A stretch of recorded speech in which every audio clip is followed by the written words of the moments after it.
I'm Stefan Holt, and this is News 4 Now for Wednesday, November 14th. We're going to begin with a check of the weather.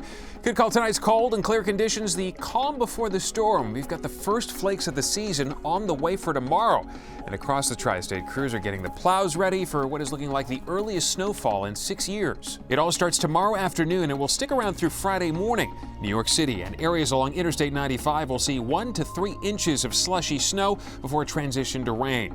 In the Hudson Valley, expect 5 to 8 inches and even some ice. Some areas at higher elevations could get as much as 10 inches of snow. Winter weather advisories are in effect for large parts of the tri-state.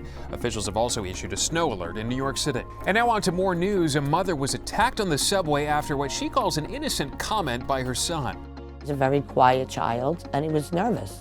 And he looked over and he saw a little boy who was about 6 wearing a bumblebee costume.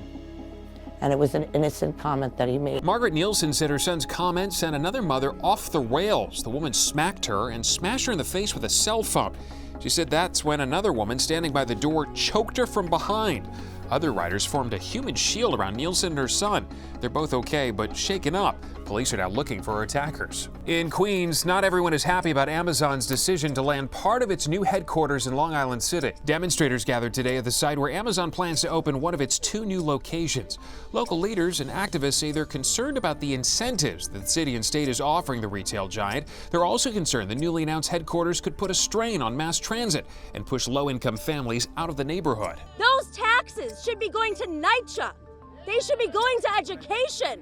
They should be going to the state to fund the MTA. I am sick and tired of hearing these excuses. Take a look at this video. This shows a New Jersey hockey coach going after a parent of one of his players. Happened at the Men in Sports Arena in Morristown on October 27th. Police say John Maria was charged with assault and threatening to kill afterward. The motive isn't clear yet, and the victim didn't want to comment. And finally, someone has come forward to claim the largest jackpot in New York lottery history. 67-year-old Robert Bailey says he's been playing the same numbers for 25 years, and they paid off big time, winning him half of last month's $688 million Powerball jackpot.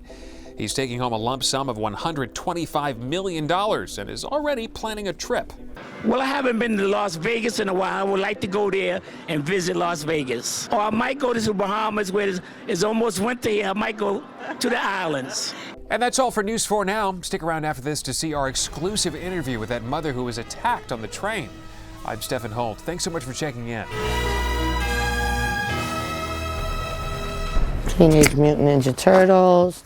Every day, Margaret Nielsen's son dresses up. The 8-year-old loves to wear costumes. He's Batman, he's Superman.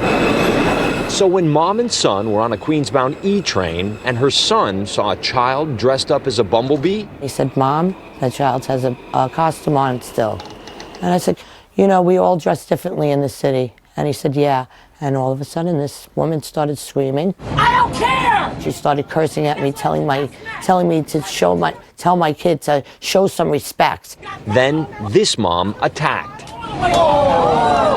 Smacked me so hard that my feet lifted off the floor. 11 years ago, Margaret's husband, there on the right, was attacked and killed in Queens. So immediately, Margaret went into survival mode.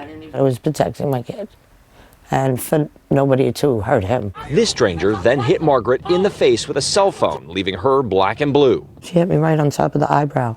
Then police say this other woman ambushed Margaret from behind, grabbing her throat. It was difficult to breathe, and the way she had me, it was like an illegal chokehold. That's when strangers, other straphangers, jumped in. They took the woman off Margaret's neck and formed a human shield around mother and son. I want to say thank you for helping me when I needed them.